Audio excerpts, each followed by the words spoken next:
ప్రియమైన పింఛనుదారులారా, చంద్రబాబే మీ పాలిట రాక్షసుడు.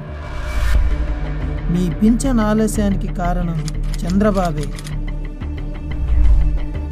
వాలంటీర్ మీ ఇంటి వద్దకు పెన్షన్ తీసుకుని రావడం లేదా? దానికి కారణం కూడా చంద్రబాబే. మీరు మండు టెండర్లో పడిగాపులు కాస్తున్నారంటే దానికి కారణం చంద్రబాబే. బ్యాంకులో మీ డబ్బులు తిరస్కరిస్తున్నారంటే దానికి కారణం చంద్రబాబే.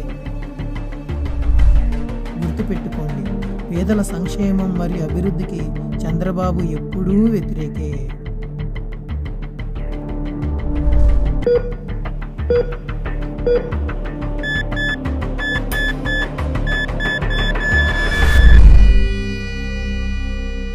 కాబట్టి ఓటు ఎవరికి వేయాలో జాగ్రత్తగా ఆలోచించండి.